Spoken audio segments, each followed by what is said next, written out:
I'm no longer happy to be going blind. By Devil Juice. I've lived a very troubled life. Due to various poor choices made in my teenage years, I've recently learned that I'm going to be losing my sight. Within 6 months to a year now, I'm going to be completely blind. I'm on medication to help slow the process of my vision loss, but delaying it slightly is the best I can hope for at this point. At first, believe it or not, I was absolutely ecstatic about this. You see, there are many reasons why life hasn't exactly been pleasant for me up to now. However, the main culprit has always been sight. Specifically, the things I can see. Think sort of like The Sixth Sense, but a hell of a lot worse. I've been constantly plagued by visions of waking nightmares walking among us.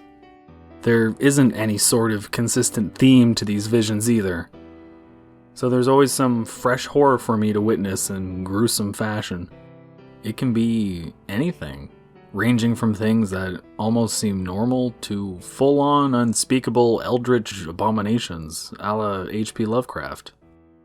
Now, it occurs to me that some of you might be thinking something along the lines of, "Oh, big deal, you see something spooky every now and then. Life must be so hard for you."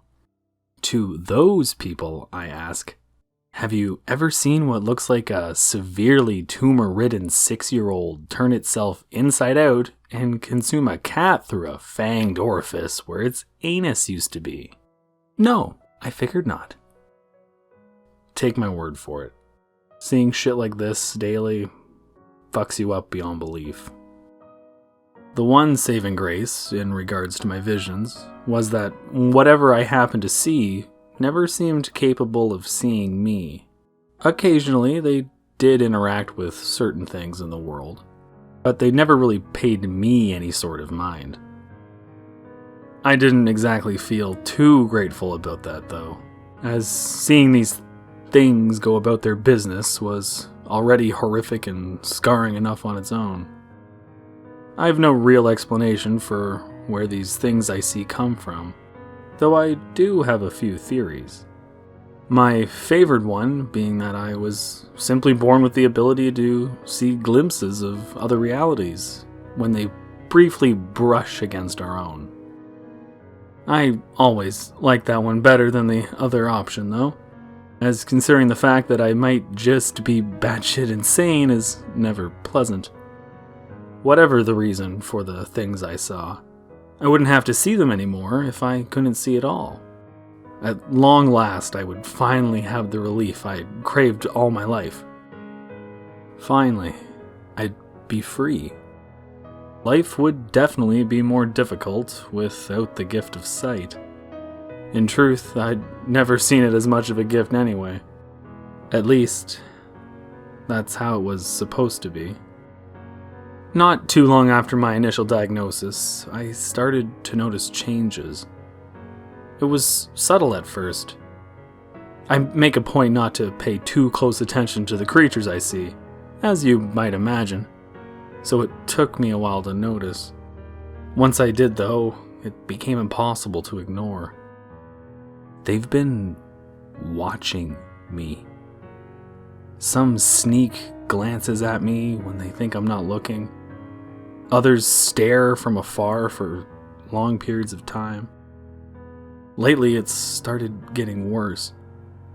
I'm almost positive they've even been following me too. It's not just that, though. It used to be rare for me to see the same creature more than once as well. Appearing one moment and disappearing in another. I wasn't even sure if they were capable of lingering. Lately, though, they've been hanging around longer than I'd like, staying for longer and longer periods of time, and even reappearing multiple times. It's like the rules are changing now, or maybe I simply never understood them to begin with. All the same, though, I tried not to worry about it. Soon enough, I wouldn't be able to see them anymore, and whatever they were up to would no longer be any concern of mine.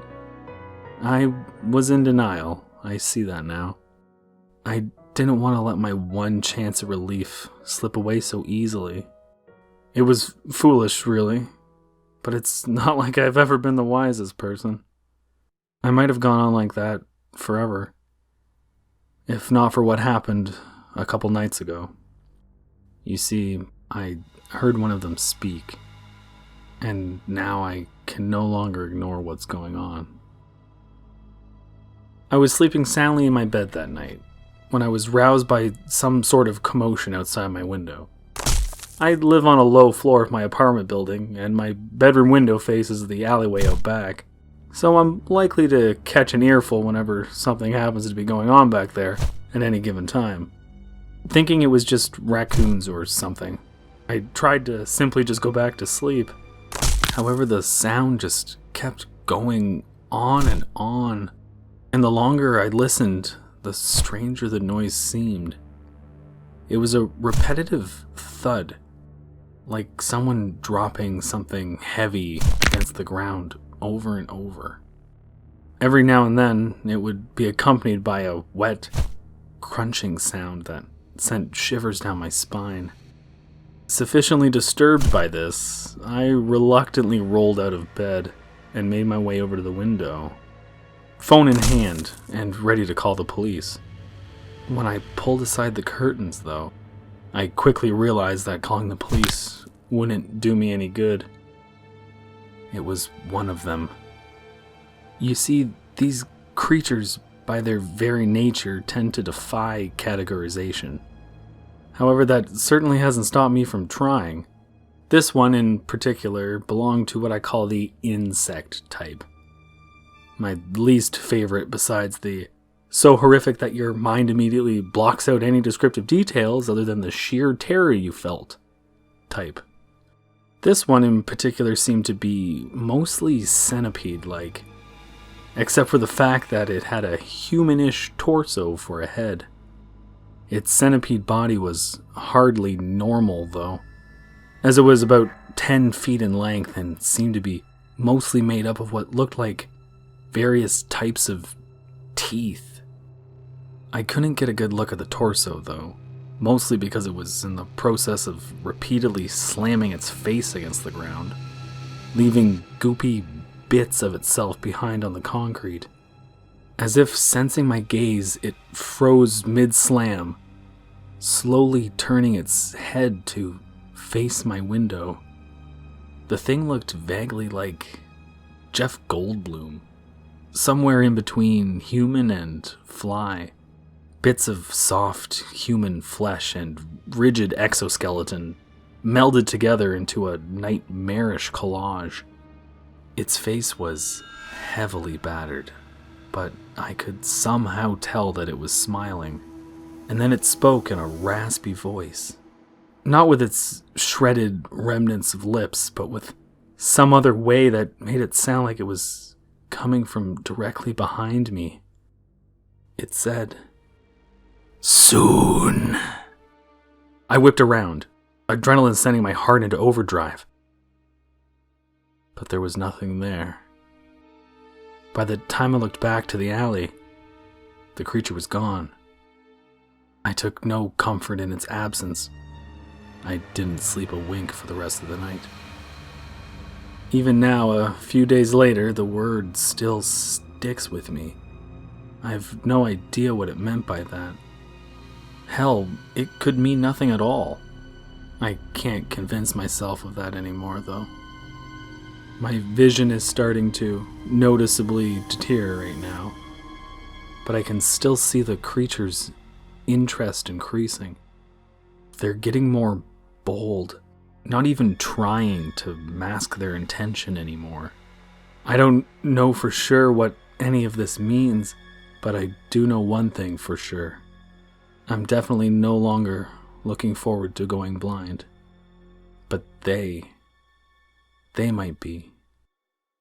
And that alone terrifies me more than anything.